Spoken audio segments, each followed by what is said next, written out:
ዛሬ የመጣው ስለ አብርሽና ሩታ። እውነት ለመናገር እነሱ ልጆች ድራማ አይሰለቻቸውም፣ ሁሌ ድራማ እንደሰሩ ነው። እና አብርሽና ሩታ ያሉበት ሁኔታ ታውቃላችሁ። ሩታም ቤት ወጥታለች። አብርሽም አምኖ ጥፋቴ ነው ብሎ ይቅርታ ከመጠየቅ ይልቅ በቃ ያለፈው ነገር አልፏል። ስለዚህ አሁን ላይ ተመለሽና ወደ ቤት አብረን እንሁን። እሷ ደግሞ ትላንትና የተደረገውን ዛሬም ተደግሟል። 1 ዓመት ሙሉ ተደጋጋሚ አንድ አይነት ነገር የተደጋገመ እስከሆነ ድረስ እኔ የሆነ ነገር አንተ እስካልፈጠርክ ድረስ አልመለስም እያለች ነው ማለት ነው።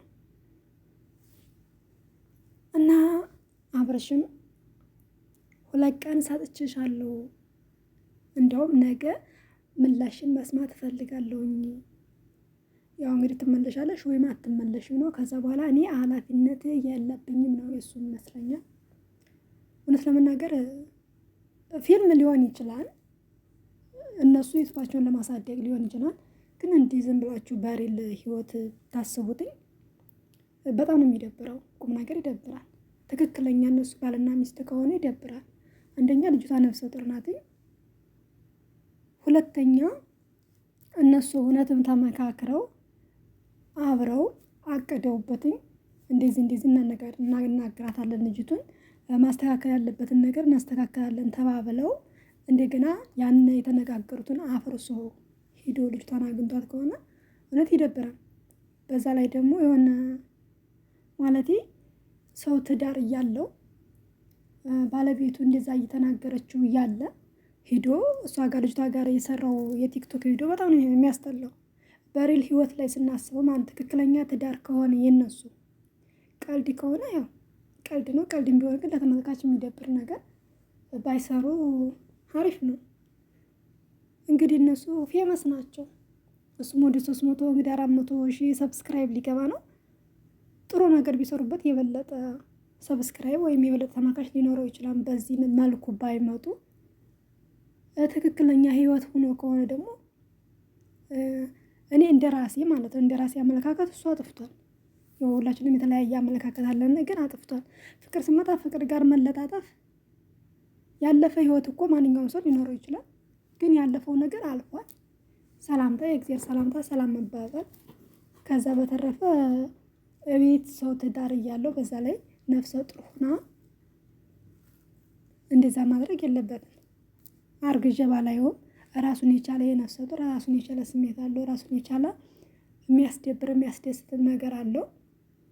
ያው በዙሪያ ካሉት ሰዎች እንኳን እንደዚህ በቅናት መልኩ ተፈትነው ቀርቶ ኖርማል እየተንከባከባቸዋቸው ራሱ ባህሪያቸው ቀይር ነው የሚለው፣ ፍቅር እየሰጣቸዋቸው ማለት ነው። ቅናት ደግሞ መጥፎ ነው።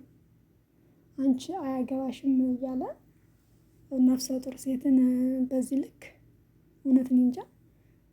ለሚስቱ ክብር የሌለው ለውጭ ሰው ክብር ሰጥቶ ለእኔ ኖርማል ነው። እንደዚህ አይነት ሰው አይመስለኝም፣ ቁም ነገር ለመናገር ማለት ነው። እና ሩታም አልመለስም ማረፍ እፈልጋለሁ ብላለኝ በቀጠሯ ሰዓት። እሱም በጣም ተናዷል። እኔን ክፉ ለማስመሰል ነው ምናምን። እሷ ደግሞ በፍጹም አንተን ክፉ ለማስመሰል አይደለም፣ ነገ ይሄ ነገር እንደማይፈጠር ምን አይነት ዋስትና አለኝ? አሁንም ዋስትና የለኝም ነው የሷ። ያው አብርሽ ደግሞ ያለፈው ነገር አልፏን፣ ስለዚህ አሁን ወደ ቤት ተመለሽ፣ የማዘዝ መብት አለኝ ነው እሱ። ብቻ አንዳንዴ ይከብዳል። የማዘዝ መብት አለው ባሏ ነው፣ ግን መጀመሪያ የራሱን መብት አስከብሮ የሷን መብት ሲያስከብር ነው ባል መሆን ያለበት፣ እውነት ለመናገር ማለት ነው። እሱም መብቱን አስከብሮ የሷን መብት ካላስከበረ ምኑ ላይ ነው ባልነቱ? ምንም ባል ልለው አልችልም እኔ በበኩሌ ማለት ነው። መብቱን አስከብሮ እኔ ሊያስከብረኝ የሚችል ባል ነው የምፈልገው። አሁን በየሚዲያው አንዴ እንትን ሲል በቃ ያለፈ ህይወቱ እየወጣ በዛ ላይ እሱ ደግሞ በቃ ያለፈ ህይወቱ ወጣ። ማስተካከል ያለበትን እኔ እንደዚህ አይነት ህይወት ነበረኝ በቃ ያለ ትበል ማናገር ያለብኝ አናግራታለሁ ብሎ ስሬስሊ መፍታት እያለ እሷ ጋር ሄዶ ቪዲዮ መስራት መለጣጠፍ ምናምን በዛ ላይ ምን ብላሽ ነው ሩታና ልጅቷ ተገናኝተው እያለ ምን ብላሽ ነው ምን ብለሻት ነው? ከእሷ ይልቅ ሚስቱን ነበረ ምንድነው የተፈጠረው ማለት የነበረበት ከዛችኛይቱ ልጅ ይልቅ ማለት ነው። ያችኛዋ ደግሞ ታሪክ ሰርታ እነሱ ከተጣሉ በኋላ ልክ እንዳልሆነች ማውራት ለመናገር እኔ ዩቲዩበሮች ሁሉ አስጠሉኝ ነው የምላችሁ። ዩቲዩብ ራሱ በእነሱ አስበው ያስጠላል። ሌላ ታምር ራሷን ልታጠፋ ነው የተባለችው ልጅ ይቅርታ ጠይቃ የቀልድ ነበር። ይሄ ሻም ነው ከምር ሻም ነው። አሁንማ ዩቲዩበሮች ሁሉ ተያጃሉ።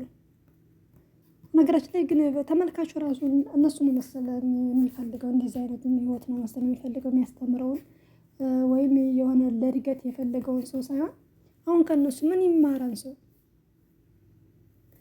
ፌመስ ናቸው። አሁን ከነሱ እኛ ምን እንማራለን? ምንም መጣላት፣ መፋታት፣ በየጊዜው ሴት የሚቀያየር ወንድ ማየት ወይም በየጊዜው ወንድ የምትቀያየር ሴት ማየት ይሄ ሊያስተምር አይችልም።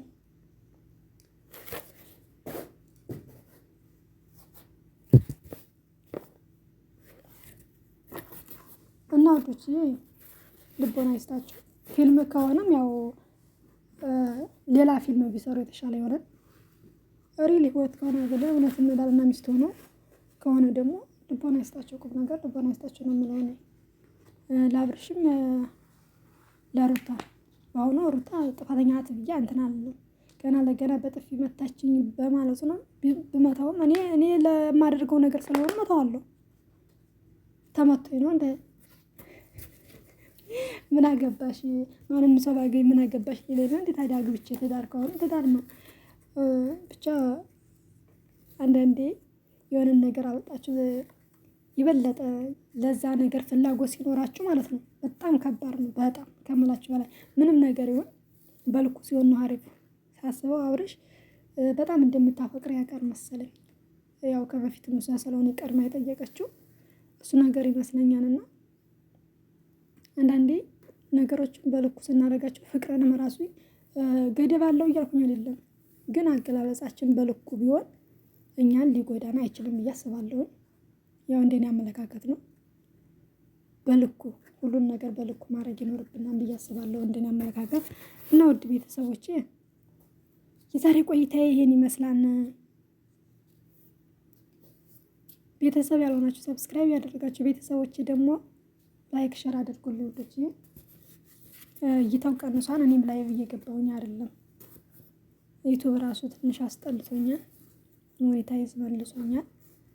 እንግዲህ ያለኝ አማራጭ አንድ ብቻ እድል አለኝ ተብያለሁኝ። ስለዚህ እስከሚለይለት ብዙም ላይቭ ላይ አልገባም፣ ቪዲዮም አልሰራም። ምናልባት አልፎ አልፎ ነው እና እስከመጨረሻው ቪዲዮዬን እዩልኝ።